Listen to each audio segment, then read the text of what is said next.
안녕하세요. 이 시간에는 현재 경매가 진행되고 있는 물건 중에서 법정 지상권이 존재하는 물건에 대하여 분석을 하기로 하겠습니다.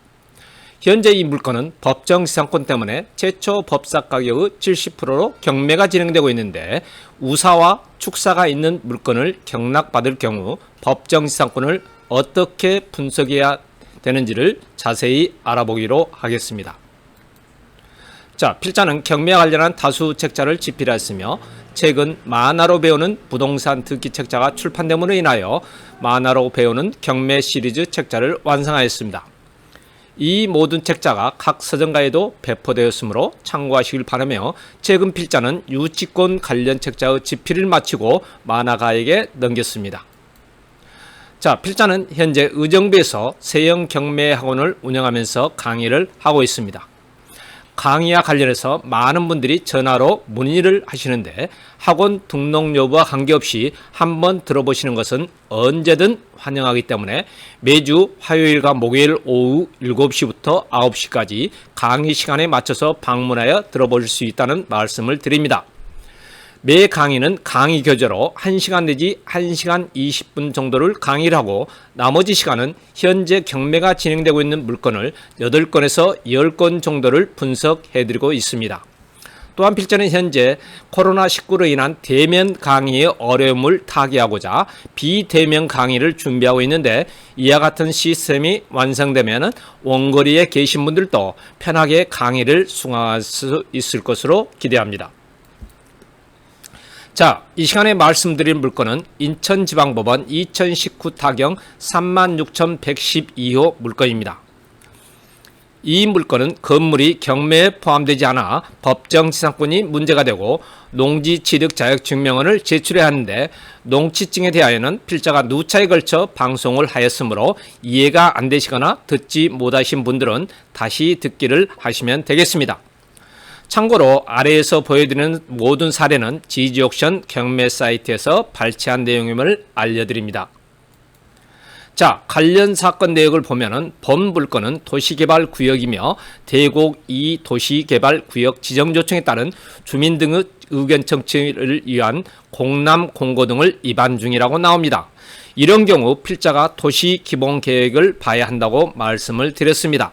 여기에서는 2030 인천 도시기본계획을 보시면 되겠습니다.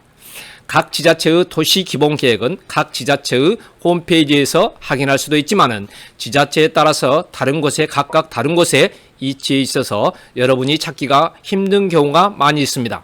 그러므로 구글 사이트에 들어가서 2030 인천 도시계획을 치시면 관련 내용을 쉽게 찾을 수가 있을 겁니다.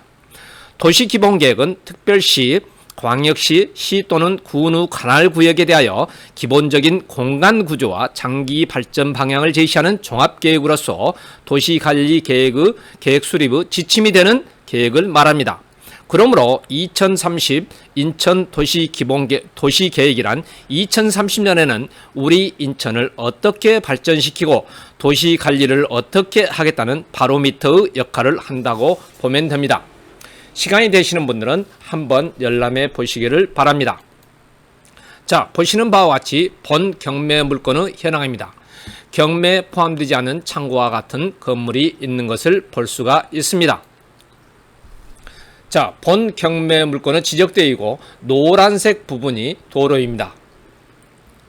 또한 본 물건은 검단 신도시 인근에 위치하고 있습니다.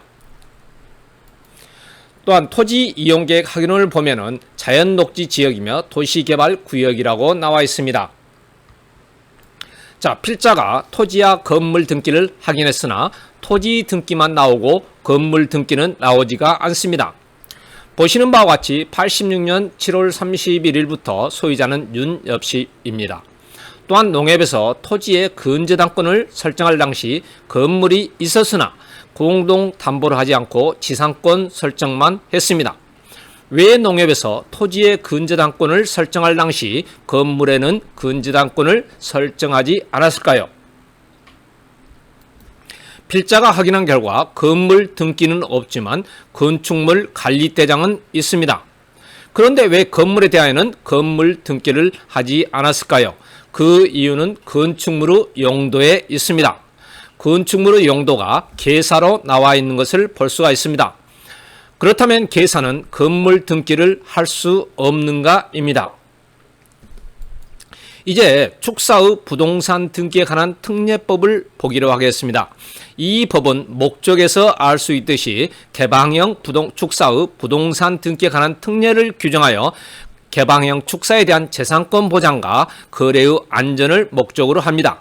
그런데 제2조에서 보면은 개방형 축사란 소우 질병을 예방하고 통기성을 확보할 수 있도록 둘레의 벽을 갖추지 아니하고 소를 사용하는 용도로 사용할 수 있는 건축물이라고 했습니다. 즉 소에 해당하는 우사에만 적용되지 돼지를 키우는 돈사, 닭을 키우는 게사에는 적용되지 않습니다. 그래서 돈사나 게사에도 이와 같은 법을 적용하고자 노력하는 분들이 계시지만은 현재는 우사에만 적용이 됩니다. 그러므로 우사는 건물 등기가 될 수 있습니다. 좀 전에 보듯이 이 경매 물건의 지상에 있는 물건은 게사입니다. 그래서 이 물건은 등기를 하지 못하고 건축물 관리대장만 있는 것입니다. 그렇다면 이 게사에 대한 소유권 이전은 어떻게 하는가가 문제입니다. 현재의 법 구조 아래서는 건축물 관리대장의 소유자 현황에 기재를 하여 소유권 변동을 하는 방법밖에 없습니다. 자, 여기에서 대법원 1991년 3월 27일 선고 91도 78 판결을 하나 보기로 하겠습니다.